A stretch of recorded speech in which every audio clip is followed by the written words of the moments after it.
Arman was a man of routine. For 27 years he was never late, not once.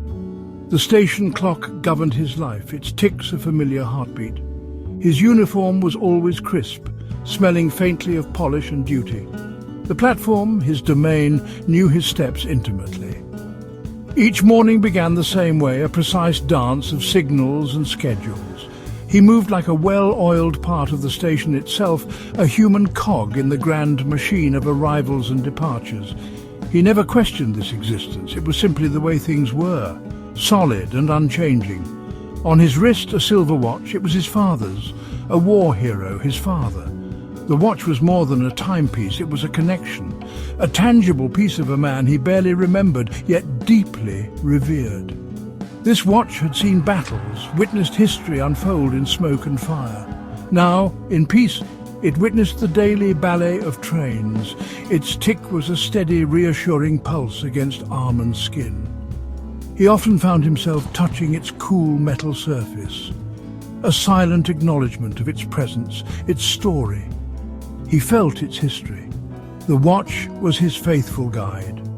It marked the true north of his days.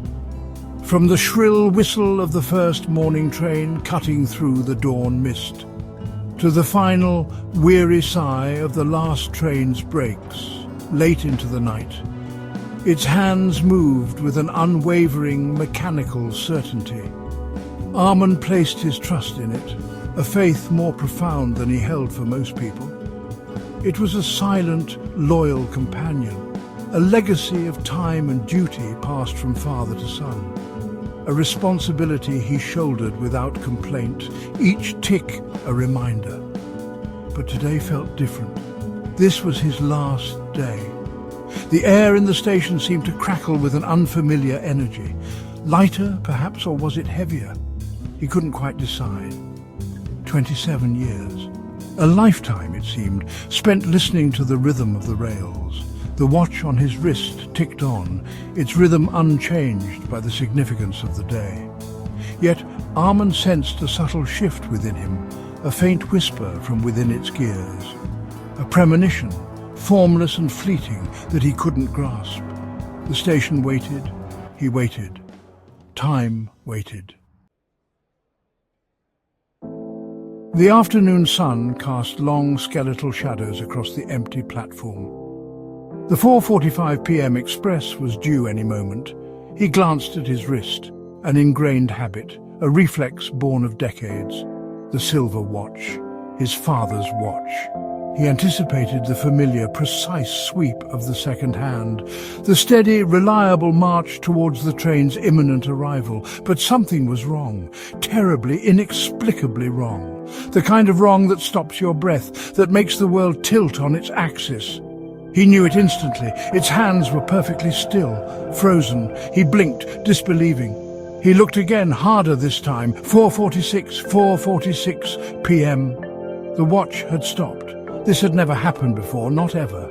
In all its long, storied years of service, through the chaos of war, through the quiet routine of peacetime, through countless train arrivals and departures, it had never once faltered. Now it was silent, utterly, profoundly still. A strange, icy tendril of unease began to snake its way up Arman's spine, cold and unwelcome. 4:46 in the afternoon, the time, his father's time, the exact, indelible moment his father had drawn his last breath. On a distant, blood-soaked battlefield so many years ago, a stray piece of shrapnel, a life extinguished too soon. Arman had been just a boy then, small and uncomprehending. He remembered the stark black letters of the telegram, the hushed, sorrowful voices of the adults. The watch, his father's watch, had been sent home later, a relic. Still ticking then. Now, on Arman's final day of service, it chose this precise, chilling moment to cease its labour. He tapped the watch's glass face. Gently at first, then a little harder, as if trying to coax a sleeping creature back to life, to nudge its delicate mechanism back into the familiar flow of time. But the hands remained stubbornly fixed, pointing resolutely to a past sorrow, a memory etched deep within the metal and glass. The air in the station grew thick, heavy. The usual cacophony of sounds, distant shouts, the rumble of luggage carts seemed muffled far away, as if time itself, along with the watch, held its breath, waiting. The train was due.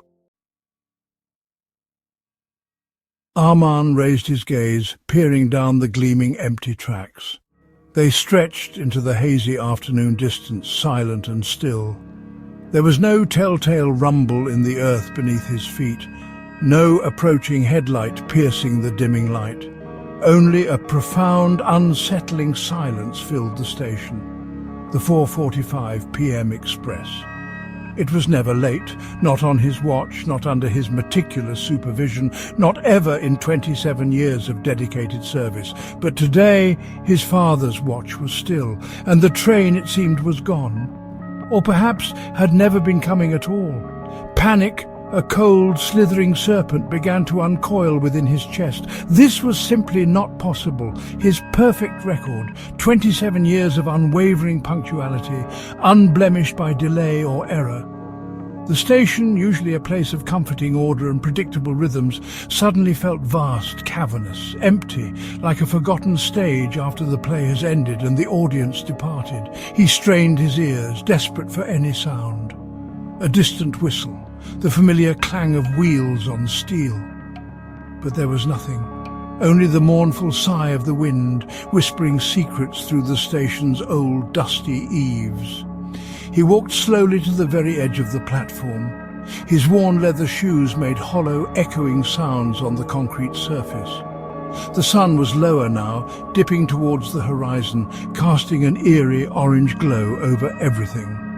The world itself seemed to be holding its breath, suspended in this strange interlude. Or perhaps it was only Arman who felt breathless, caught in a moment outside of ordinary time.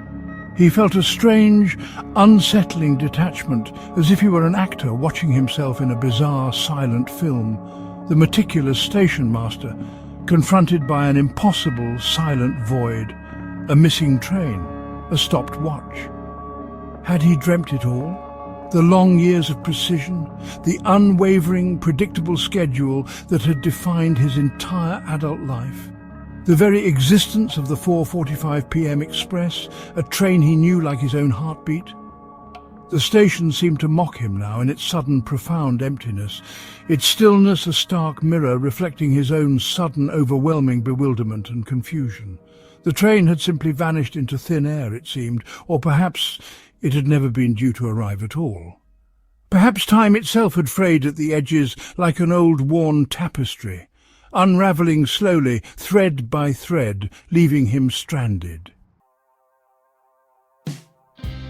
Then a small, unexpected sound broke the heavy silence. Footsteps, soft, hesitant, approaching him from behind. Arman turned, startled from his reverie. A boy stood there on the platform, bathed in the golden light of the late afternoon. He couldn't have been more than 10 years old. He was holding something out towards Arman, cradled carefully in his small cupped hands. Something silver, something unmistakably familiar. The boy's eyes were wide, dark and curiously innocent. He seemed to have materialized from the shadows, a quiet apparition, like a character stepping out from a half-forgotten story or a distant memory. Arman focused on the object in the boy's hands. His breath hitched in his throat, a small, sharp sound. It was a watch, his father's watch, but how could this be? It was on his wrist, wasn't it? The one that had stopped, frozen at that fateful hour. He instinctively glanced down at his left arm. His wrist was bare. The watch he had been wearing, the one whose stillness had chilled him to the bone, was gone. The boy, this mysterious child, held the watch, the silver watch, and it was ticking softly, audibly. He could hear its gentle, rhythmic pulse in the quiet station. The boy offered it without a word, his expression serene. He reached out and took the watch from the boy. His own fingers trembled slightly as they brushed against the child's small hand. He turned the watch over in his palm, its weight familiar yet new. There, on the smooth silver back, was an engraving. It was new. He had never seen it before, he was certain. Tiny, elegant letters spelled out a message. Time always finds its way home. His heart gave a sudden, powerful lurch, like a train starting unexpectedly. A message, but from where? From whom? From his father across the veil of years and distance, or perhaps from time itself playing its own mysterious, intricate game. The boy offered a faint, knowing smile. Then, just as quietly as he had appeared, he was gone, vanished into the lengthening shadow. Armand stood alone on the deserted platform. The silver watch felt warm, alive in his hand, ticking steadily, a comforting rhythm. He performed the familiar ritual of winding it, the small crown turning smoothly. But this time the action felt different, new, significant. The 4:45 p.m. train was gone. It didn't matter now. His duties, his 27 years of service were over. He was finally free. The engraved message echoed in his mind, a gentle refrain. Time always finds its way home. He looked towards the setting sun, a fiery goodbye on the horizon. A profound sense of peace, unexpected and complete, settled over him. He walked away from the station, the watch ticking faithfully on his wrist, towards a new unwritten time, a future of his own making.